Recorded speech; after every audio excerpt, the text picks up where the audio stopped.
Realidade virtual para aumentar a eficiência? Essa tecnologia está na Petrobras. Olá, bem-vindo ao Diálogos. Hoje eu estou aqui com a Cláudia Wilson, que é CEO da Biz Studio, empreendedora, mentora de negócios e militante do ecossistema. Bem-vinda, Cláudia. Bom dia, Luísa. Obrigada pelo convite. Estou muito feliz de estar aqui, militante pelo ecossistema de empreendedorismo e inovação. Perfeito, mais comprido. Desculpa, faltou essa parte. Depois você vai me falar por quê. Para começar, eu queria falar um pouquinho, queria que você contasse qual a sua jornada empreendedora até a Biz Studio. Eu comento muito que eu sou empreendedora raiz, então eu comecei com 8 anos. Quando a gente fala que a pessoa é empreendedora raiz, a gente começa desde pequenininha, né? Então, de pequenininha, eu vendia bala, porque as mães não deixavam as crianças irem lá descer uma ladeira para comprar bala, e aí eu comprava bala e vendia para o pessoal que não podia descer, com um valor diferente, né? Eu comprava de 5 centavos e vendia por 25. Valia a surra que eu ia levar e o pessoal ficava satisfeito quando conseguia comprar bala. Como no mundo do empreendedorismo a gente fala, né? O mercado amadureceu e todo mundo começou a poder descer. Então, eu resolvi ir para vender, eu desci essa ladeira de patins, né? Eu comecei a vender skate, porque começou a chegar o skate no Brasil e começou a chegar o skate no mundo, e no Brasil era caro, nos Estados Unidos, para importar, né?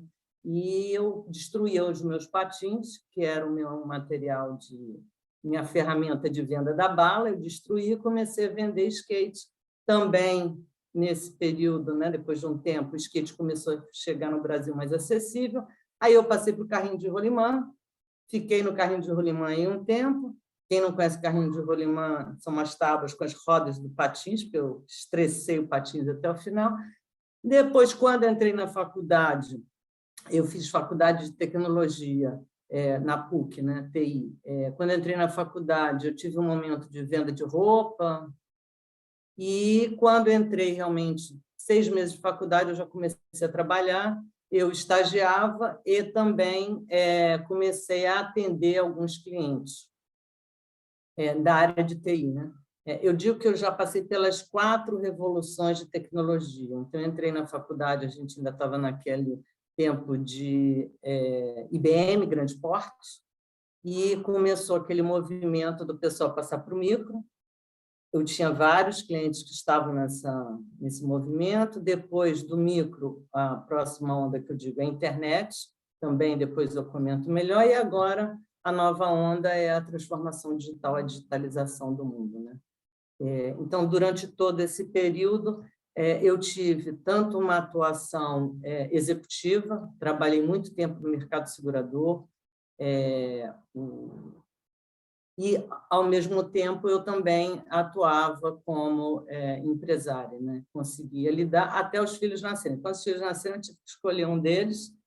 Aí, depois os filhos ficaram um pouquinho grandes, eu voltei a atuar tanto num ambiente quanto em outro.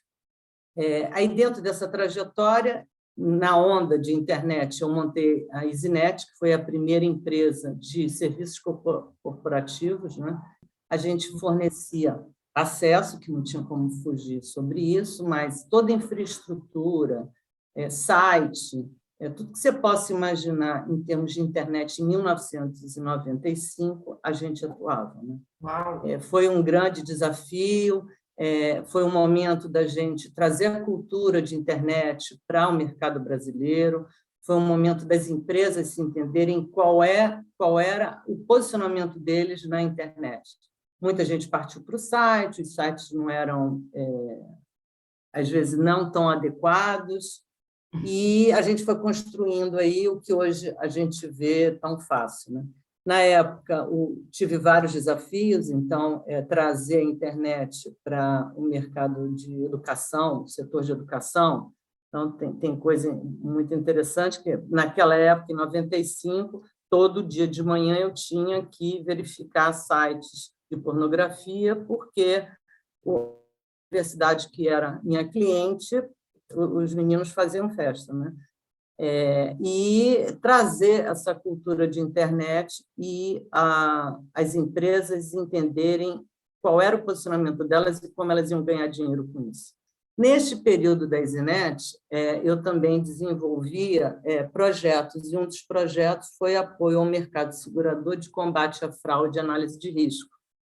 Quando eu vendi a EasyNet, depois eu também vou contar mais detalhes sobre isso, eu voltei para o mercado segurador e, lá pela Confederação Nacional de Seguros, nós construímos uma central de serviço de análise de risco e combate à fraude para todo o mercado segurador. Foi um projeto muito grande, era, vamos dizer assim, o desafio das seguradoras compartilharem suas informações e seus dados para que todo o mercado segurador pudesse se beneficiar dessas informações, montarem suas estratégias, combater fraude, analisar riscos, né? Bom, e depois disso eu voltei para esse ambiente de empreendedorismo que existe agora. Então, eu comecei atuando numa aceleradora para games. Então, eu fazia parte de marketing fazia mentoria, né? Acompanhava as startups de games. E era interessante porque eu tinha um filho, então eu brigava muito com o filho, que ele não podia ficar agarrado no game. Mas quando eu cheguei para eu fazer mentoria, eu tenho que entender do produto. Aí eu tive que pedir pinico para a criança, né? E dizer, vem cá, me explica aí os personagens. Cheguei a jogar algumas vezes para poder entender qual era o produto e realmente poder... Ele te mentorou antes, então, na verdade. Foi, eu arrumei um mentor. Eu arrumei um mentor, isso mesmo. E nesse movimento de eu estar tentando conseguir investidores para essas startups, eu dei de cara com a pessoa que era diretor, que era presidente da ASESP, Associação de Empresas de TI, né? E eu falei, você não quer investir nessas startups? Ele falou, não quero investir, não. Eu estou precisando de um diretor executivo para a ASESP. E encheu o meu olho, porque eu achei que, puxa, o mercado de TI do Rio de Janeiro, na minha mão, eu ia fazer a festa. Depois que aceitei, que eu descobri que tem aí umas divisões, mas foi uma experiência muito interessante, porque a gente conseguiu unir todo o mercado de tecnologia do Rio de Janeiro. A CESP também tem uma situação nacional, então a gente trouxe mais proximidade, mais colaborativismo, mais apoio entre os associados e a defesa. Como acontece a questão da venda da EasyNet, né? Começaram a vir os players internacionais. Eu tinha uma empresa bem estruturada, sempre fui muito preocupada com governança, fui muito bem avaliada, eles fizeram realmente uma boa avaliação para comprar. Eu tinha também muito ainda chão para estar andando, né? Mas eu verifiquei que eu não tinha, vamos dizer assim, robustez financeira para brigar com o pessoal que estava chegando, então eu acabei vendendo a empresa, né? Eu tive que fazer assim, uma visão e um desapego, né? E isso, lá na frente, a gente vai falar de internacionalização, como se encaixa. Depois da CESPRO, eu resolvi, então, montar o que hoje é a Biz Studio. A Biz Studio é uma empresa que apoia a competitividade de negócios, com aceleração de startups, muito focada na parte de tração de vendas, a consultoria de internacionalização, tanto para trazer empresas para o Brasil, como para apoiar empresas a saírem do Brasil, e a consultoria que eu chamo de jornada de inovação, que é a transformação cultural, que a pandemia nos ajudou muito, transformação digital, e aí sim eu consegui implantar na empresa a inovação disruptiva. Agora, falando da BIS, assim, você já falou um pouco dos pilares, né, as frentes que vocês trabalham, que é a aceleração, a internacionalização, trazendo competitividade das empresas e tal, mas eu queria saber como que você atua diretamente em cada pilar de vocês. Aí, dando uma visão geral também, a minha atividade ela é ligada à atividade de tecnologia. Não necessariamente a empresa não precisa ceder tecnologia, mas se ela utiliza, ou se vai vir a utilizar a tecnologia, é onde a gente atua, né? Então, a parte de aceleração, eu tenho tanto uma atividade de aceleração de negócios, que eu participo tanto voluntariamente como sou contratada com empresas para poder estar fazendo um programa de aceleração, né, de negócios. E o que é isso? É conseguir apoiar a pessoa a tirar a ideia da cabeça, colocar num papel e testar se essa ideia tem aderência ao mercado. E acabei criando pela Biz Studio, muito em função, porque o pessoal fica, né? Cláudia, como eu faço para vender? Cláudia, me arruma um investidor para impulsionar a mídia social. Eu falei, tem uma dor, aí terminologia de startup, né? Olha, tem uma dor, tem uma oportunidade, então eu montei um programa de aceleração de tração. O que é esse programa exatamente? É permitir que a empresa entenda o que é uma área comercial, definir sua estratégia comercial e, consequentemente, sua máquina de vendas. A máquina de vendas não necessariamente completamente automatizada, mas para você realmente conseguir escalar, ter muitas vendas, você precisa automatizar o máximo possível sua área comercial. E aí, dentro disso, que começa a se, vamos dizer assim, interagir com a parte de consultoria de internacionalização. A startup brasileira, nós temos várias startups, né? Logo quando a gente começou, né, a gente tinha muito a questão de ver lá fora e copiar aqui. Graças a Deus, isso em 2004 aconteceu, graças a Deus, hoje em dia, a gente produz muita tecnologia, a gente produz muita solução, a gente conseguiu amadurecer, então a gente saiu dessa, vamos dizer assim, do modelo copycat, né? E era, na época, praticamente era... o pessoal pensava muito em plataforma, era muito assim. E muito também focado com tecnologia. Hoje em dia, a gente já tem outras soluções e se utiliza a tecnologia para beneficiar os outros setores, como o setor de áudio e vídeo, como o game, né? O game também é um assunto à parte, eu vou ter que atropelar aqui. O game tem como entretenimento, o game como negócio e o game como inclusão social. São três vertentes que são muito importantes. Por que eu digo que eu sou militante, né? É um setor que eu adoro e que, no passado, eu já dei muito apoio, vamos dizer assim, de forma ativa. Hoje em dia, eu dou um apoio mais como, vamos dizer assim... Conectora, né? Como conectora, né? Então, quando a startup ela começa a ganhar uma certa tração, ela, às vezes, dependendo da solução dela, ela começa a almejar atuar em outros mercados. E aí eu tenho um pouco de incômodo, porque a maioria das vezes eu vou para Portugal e Estados Unidos, e o mercado, o mundo não é só isso, né? Você tem que fazer um estudo, e aí eu estou falando de startup, né? Mas você tem que fazer um estudo para saber aonde o seu produto melhor se adequa. Outro tema que eu acho muito importante, que as pessoas têm que ver, a cultura do local, se o seu produto se adequa. Às vezes, o produto ele tem tudo para estar funcionando no local, mas se a cultura do local não absorve aquela tecnologia, que normalmente é com tecnologia, o seu produto não vai deslanchar, né? Vou voltar aqui um pouquinho para depois ir para a internacionalização. Nessa questão de montar o programa de aceleração de tração, aí não teve jeito, então começa todo mundo me perguntar, Cláudia, como eu faço para a linguagem de startup? Como eu entendo esse momento de agilidade que o mercado está?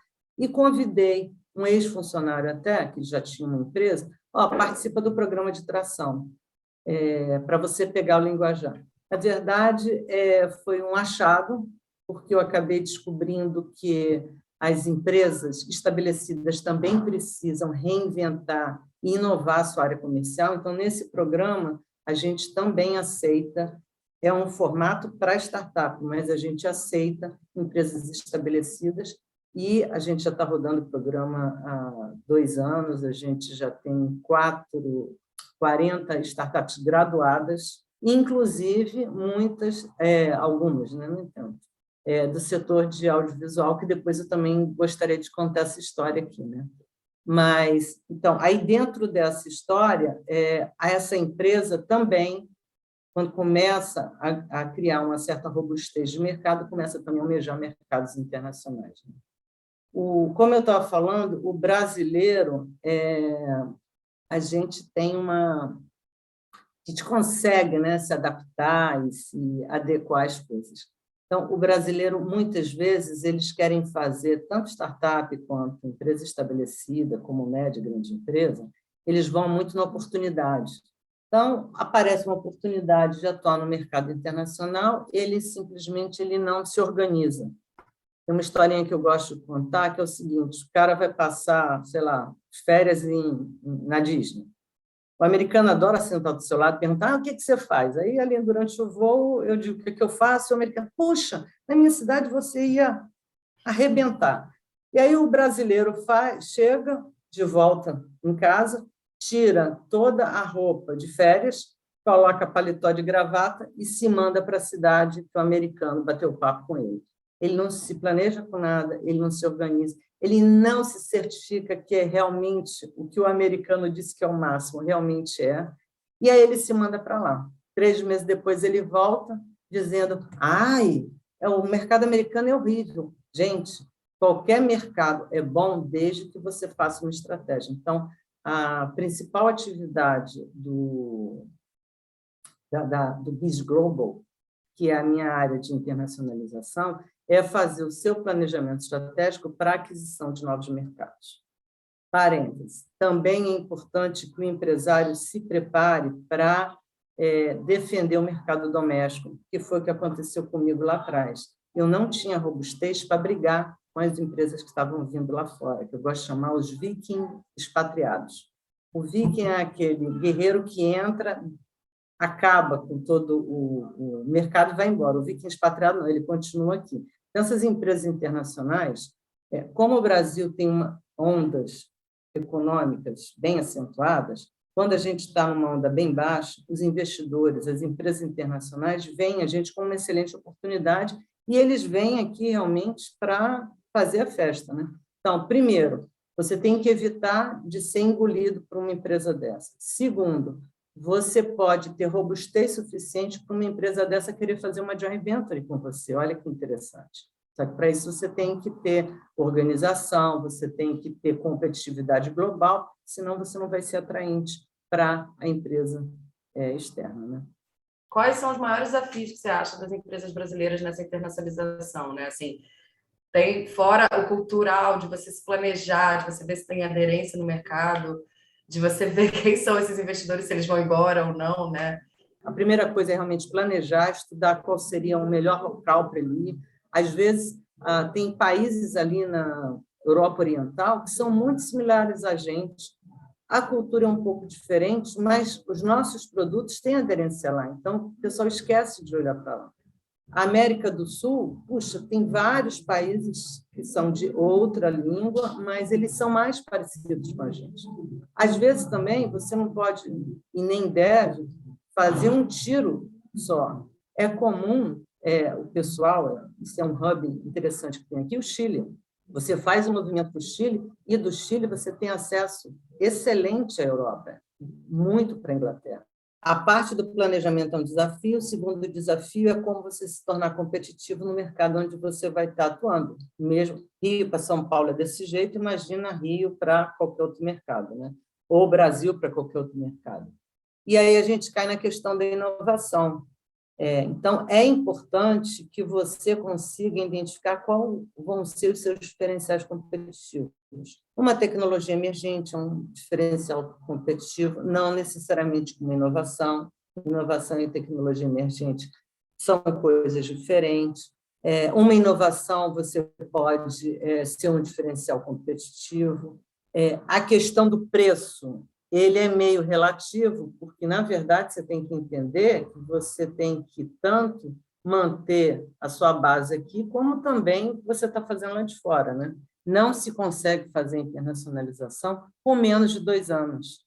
Você precisa estar se estabelecendo no mercado, se tornar conhecido no mercado, e existe uma fantasia, vamos dizer assim, do empresário, que é achar que em 2 anos, em que menos de 2 anos ele vai chegar nesse mercado e vai conseguir atuar. Se daqui para São Paulo a gente não é no estalo, imagina daqui para outra cultura, né?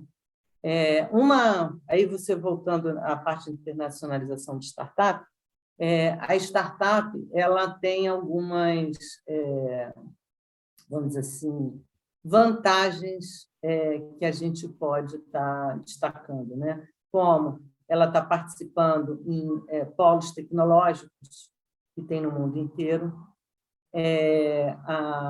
vamos dizer assim, transferência de tecnologia também é uma coisa que se faz muito. E existem vários programas de aceleração. Ontem eu estava até conversando com uma pessoa, como é interessante, né? O Brasil ainda não está muito nessa pegada, não. Mas países cujo mercado é menor, eles realmente precisam atrair tanto inovação e tecnologia como população, né? Para estar, vamos dizer assim, desenvolvendo sua economia.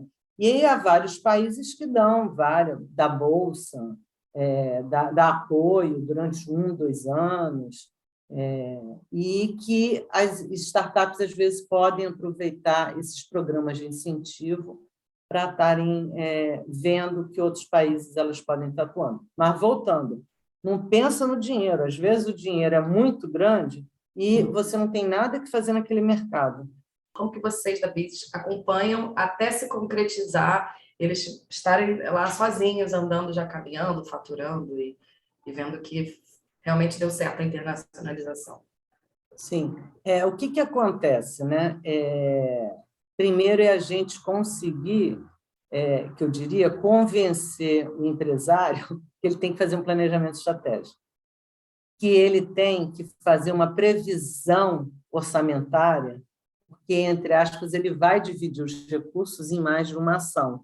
Claro. Todas as ações que ele já faz no Brasil, mais a ação que ele vai fazer lá fora. Né? Essa parte, quando eu digo 2 anos se estabelecer, essa parte inicial ela é muito de planejamento. Aí entra a história da internacionalização, que a gente faz as missões de eventos internacionais ligados à tecnologia. Então, tem o TechCrunch nos Estados Unidos, tem o Web Summit em Portugal. Agora, em junho, eu vou fazer o Vivatech na França, que tem um excelente ambiente tecnológico. Então, o empresário começa a ir, aos poucos, se ambientando no mercado, entendendo como é que são os players do mercado. Ele vai aos poucos e vai voltando. Ali ele já começa a estabelecer alguma relação de confiança, entender como que é feito. Eu até comentei com você que eu fiz um podcast, que o podcast era voltado a qual é a cultura de fazer negócio no seu país, né? No Brasil, nós temos, o pessoal brinca muito que o brasileiro chega, como vai a mãe, como vai o filho, como vai o tempo, como vai isso. Tem outros países que, se você chega desse jeito, o cara diz assim, isso aí está gastando meu tempo. Não vou dar... né? Não, está gastando tempo, ele não tem paciência. Né? Então, é importante entender como fazer culturalmente negócio no país onde você vai. Então, isso também é um treinamento. Então, esses 2 anos é toda essa jornada de você estar aprendendo, vamos dizer assim, o modus operandi, de onde você vai atuar. As regulações são muito importantes. Entender, coisa que eu gosto também de falar muito, né, de orientar, tá bom, você vai para um outro mercado, né? E aí o que acaba acontecendo é que você começa a fazer a sua divulgação. Você utiliza a sua equipe brasileira para fazer divulgação da sua empresa lá. Eu não tenho nenhum caso assim brasileiro, mas eu tenho um caso excelente português, que a empresa portuguesa resolveu lançar um produto aqui no Dia das Mães, e a campanha foi toda criada por lá, e eles estavam baseados na campanha do A Galinha e seus Pintinhos. A galinha para o brasileiro, para a brasileira, não é isso. É outra coisa, exatamente. A campanha correta seria a gatinha com seus patinhos, que aí eu acho que já é mais aderente. Então, a primeira recomendação que eu faço, observe essa questão. O marketing, ele é uma coisa cultural e emocional. Não dá para uma pessoa que não viveu naquele país estar criando campanha. Não sei que ela estude com antecedência, mas está criando campanha, para uma cultura que ela não conhece. Existem várias empresas que são especializadas em marketing global, marketing internacional. O que eu estava comentando também é a questão das empresas internacionais virem para cá, né? Quando você vai receber uma empresa para fazer um joint venture, né? Toda a questão, o Brasil ele é tido como um dos países que tem dificuldade de fazer negócios, né? Doing business. Em Brasil, a gente tem uma pontuação não muito satisfatória, pelo menos para mim, né? A gente fica mais lá embaixo, né? E outra atividade que eu faço é justamente pegar a empresa internacional e ela fazer o planejamento de como ela vai entrar aqui. E aí também tem casos, agora a gente está parado com isso, né? Nesse momento, a internacionalização está o seguinte, as pessoas até vão nas missões. Ano passado eu tive no Web Summit, a gente teve 200 empresários que participaram do Web Summit, é um número pequeno, mas o pessoal está se capacitando, eles estão fazendo relacionamento também, muito por causa desse ambiente remoto, né? Mas o movimento em atuação em si, o pessoal ainda está, até porque o real está desvalorizado, então, para você estar fazendo qualquer ação lá fora fica mais difícil. E antes da pandemia, eu estava recebendo alguns empresários de fora, né? E, no caso, até que foi engraçado, que o francês também é meio parecido, ou esse francês que eu peguei, ele queria morar no Rio. O produto dele não tinha a menor aderência do Rio, mas ele queria morar no Rio, entendeu?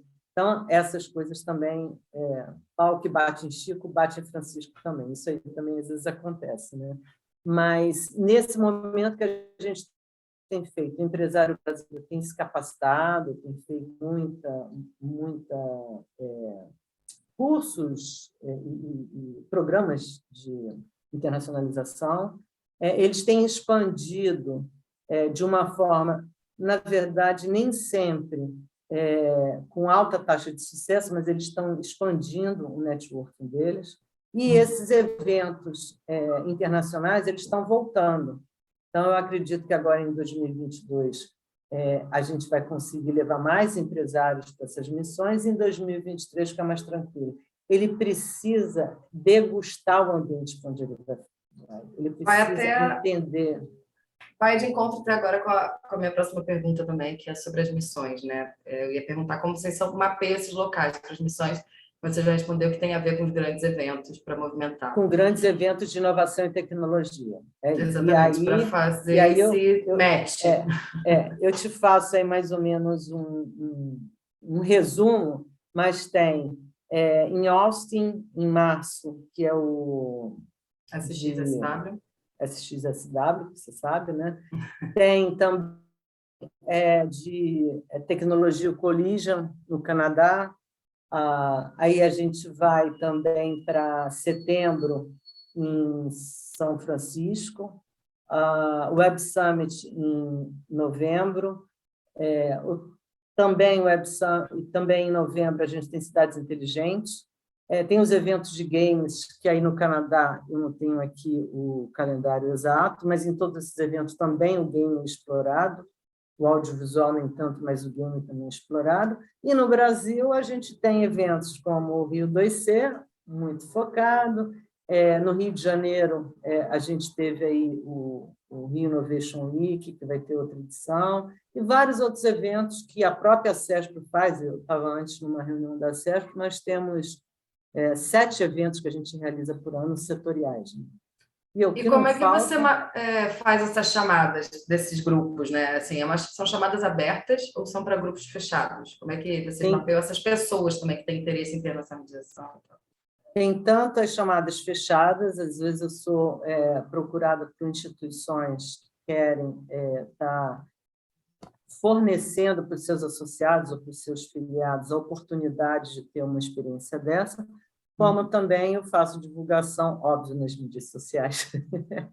Então, eu gravei o Web Summit, né?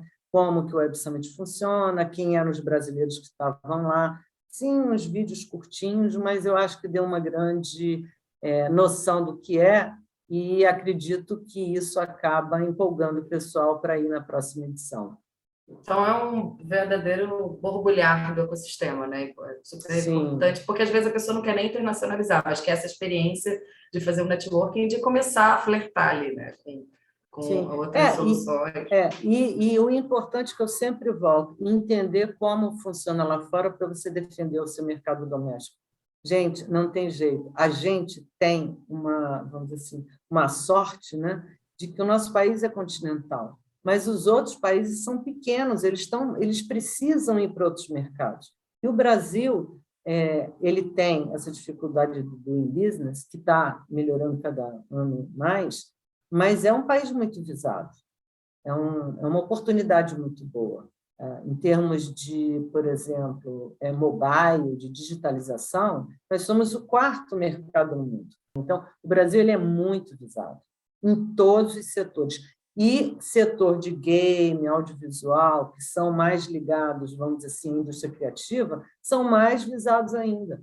Agora, eu queria que você destacasse, então, um case. Eu participo como mentora e como avaliadora de vários eventos e programas e fui convidada aí pela Luísa para fazer uma atuação no Rio do IC com o pessoal de audiovisual. E ganhei um prêmio.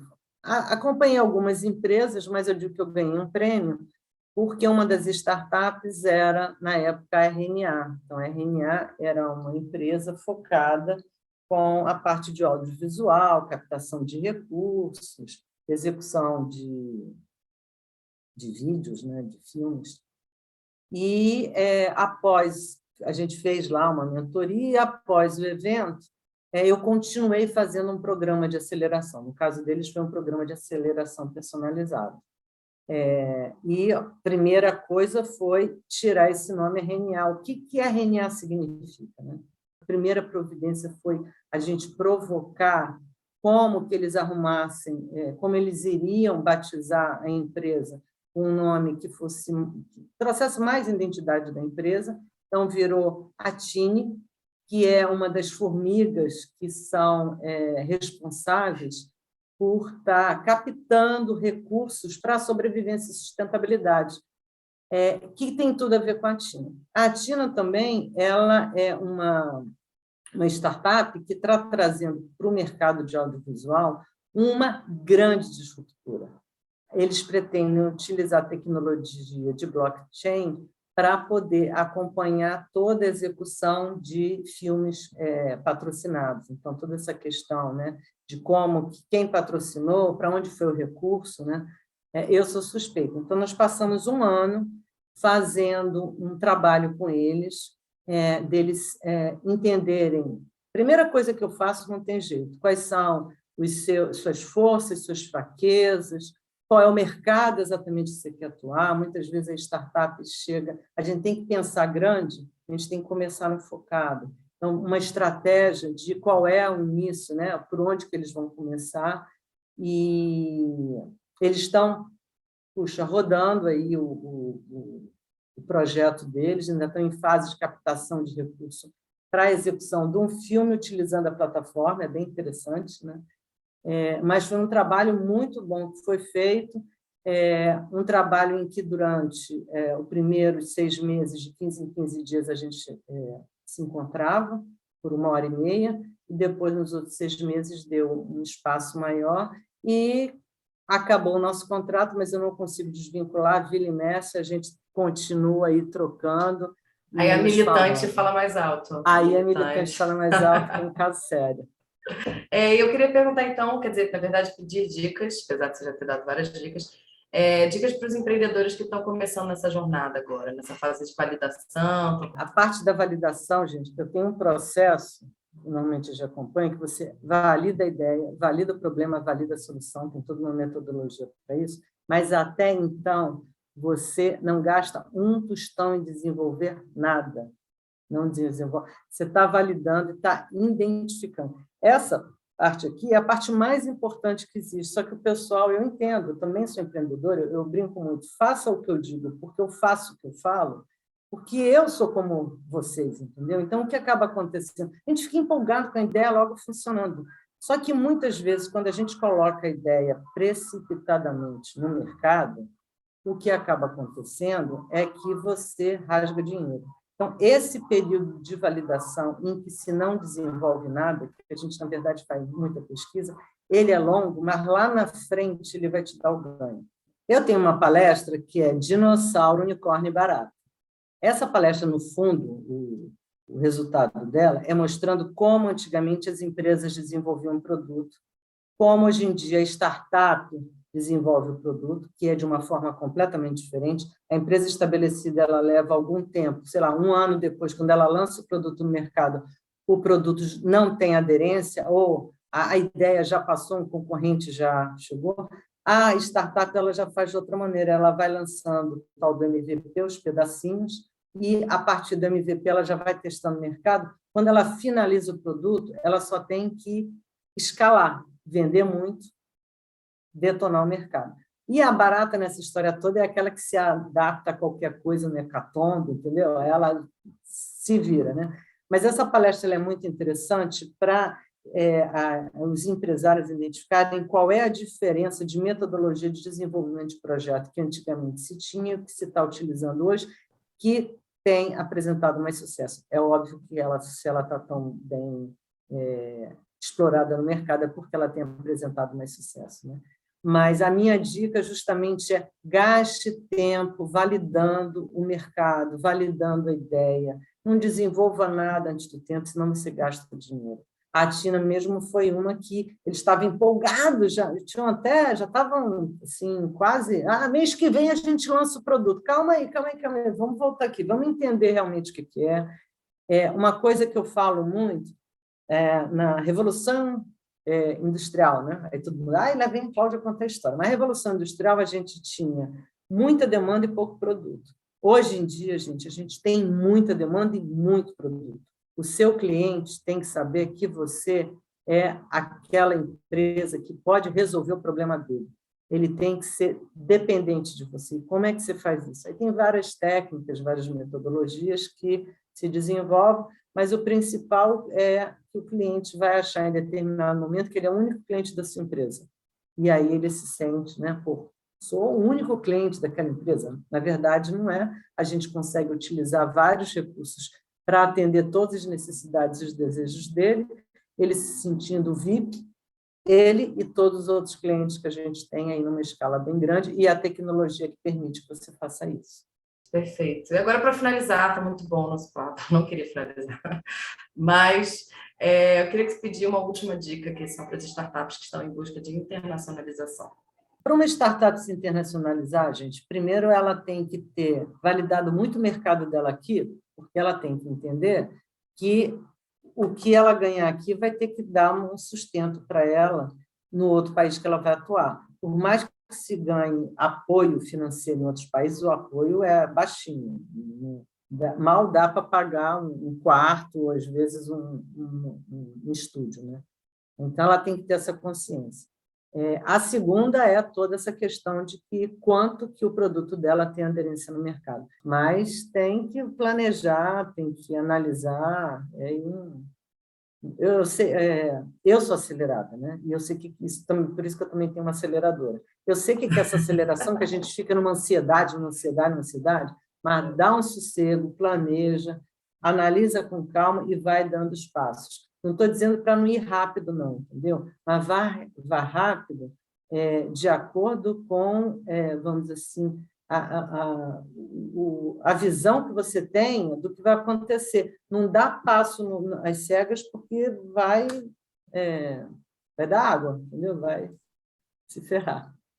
Ai, Cláudia, amei. Muito, muito, muito obrigada. Adorei ter sua participação aqui. Nos vemos no Rio de Janeiro, né, em abril. Ai, Luísa, muito obrigada. Você sabe deixar aqui, eu vou falando, eu tentei falar rápido, cortei alguns assuntos, mas no Rio de Janeiro estarei lá com certeza. Já estou aqui pronta.